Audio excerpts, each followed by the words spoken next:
আল্লাহ তোমার বিপদ উদ্ধার করিবার ফতা দেখা দিম ওয়ারযুকু মিন হাইসু লা ইয়াহতাসিব এন রিজিক দিম দে গনিকুল করি না পারিবা হিসাব করি না পারিবা এন রিজিক দিম দে এই কোরআন শরীফত কদ্দ না নে তিন জিনিস হলে মানুষ ফল হয়ে যায় ক্ষমতালায় মানুষ ফল বৌদি ফেলেব পয়সা দিব তো ন ঘরের বেড়িও তো দিয়ে ফেলেবে ক্ষমতা তো ক্ষমতালায় মানুষ ফল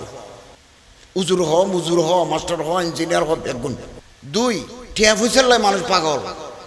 সদিন খাইবিয়া সদিন সম্পত্তি লাগে সদিন জমিন লাগে সদুন টিয়া লাগে টিয়ালে মানুষ পাগল পয়সা নিয়ে যাইয়ে ধরা পড়ে বড় মুফতি সাহেব বড় হুজুর সাহেব বড় প্রফেসর সাহেব বড় ম্যানেজার সাহেব ওইয়ার যাইয়ে ধরা হার হলমর গুড়ে এগারাই মারি দিল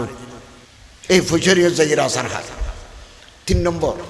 মাইফা দিলে ফল হয়ে যাবে ফরের বউ দিলে ফলর ছোড়ো ফোয়া দাঁড়িয়ে উড়ে দিন দিলে ফল হয়ে যাবে এই কথা বাস্তব কথা হই দি ফিসু দিল দূরের সরম গেই ইনি বলতে আল্লাহর ডর যতদিন আল্লাহর ডর খলজাবুতর নগলিব ততদিন আল্লাহর রহমত আরা নফাইব মারুম তা যাই দিব হারিল